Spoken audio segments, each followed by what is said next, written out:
Hello guys, আমি মধুমিতা, হাওড়া জেলার উদয়নারায়ণপুর থেকে। এখন বাজে সকাল 11টা। আমি এখন থেকেই ব্লগটা স্টার্ট করলাম। তো আমি এখন দিতে এসেছিলাম আমার ছেলেকে স্কুলে। তো স্কুল থেকে ওকে স্কুলে দিয়ে আমি এবার বাড়ি যাচ্ছি। তো যেতে যেতে দেখলাম যে ধান রোয়া হচ্ছে। বর্ষাকালে ধান রোয়া দেখতে আমার ভীষণ ভালো লাগে। তো খানিকক্ষণ ধান রোয়া দেখার পরে আমি এবার বাড়ির দিকে রওনা দিচ্ছি। তো আমি চলে এসেছি বাড়িতে এসে দেখুন আমি শাকগুলো পেলাম, একটা কাকু বিক্রি করছিল, তো আমি এগুলো নিয়েছি। তো আমি আজকে কিন্তু রান্না করব লাউ শাক। তো আজকে যেহেতু বৃহস্পতিবার, আমি নিরামিষ রান্না করব। তার জন্য আমি এবার শাকটা কেটে নেবো। এদিকে আমি ভাত বসিয়ে দিয়েছি। ভাতটা হতে থাক, আমি ততক্ষণ সবজিটা কেটে নিই।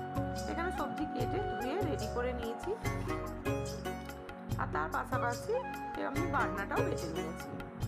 তো এইগুলো আমি এখন রান্না করতে পারবো না, কারণ আমাকে যেতে হবে একটা জায়গায়। তো আমি ওই জন্য ঢাকা দিয়ে রেখে দিলাম। এদিকে একটু অপেক্ষার পরে আমার ভাতটাও হয়ে গেছে। তো ভাতটাও আমি ফ্যান ঝরাতে দিয়ে দিয়েছি। আর এদিকে ঘড়ির কাটাতে বাজে 12:10।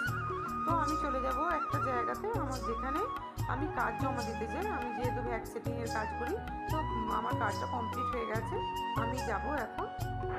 আমি যাব এখন কাজ জমা দিতে। তো চলুন, আমি রেডি হয়ে নিয়েছি আর কাজও নিয়ে নিয়েছি।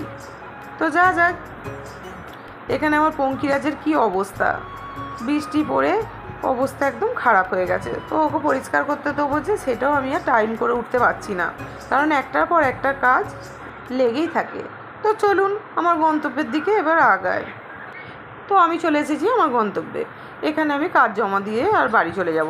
তো আমি এখন কাজ জমা দিতে এসেছি, আরও দুটো ভাই যেহেতু কাজ জমা দিতে এসেছে, আমি অপেক্ষায় রয়েছি। তো আমার কাজ জমা দেওয়া হয়ে গেছে, আর এদিকে এসেছি আমার গাড়ির খিদে লেগেছে, তাকে কিছু খাবার দিতে।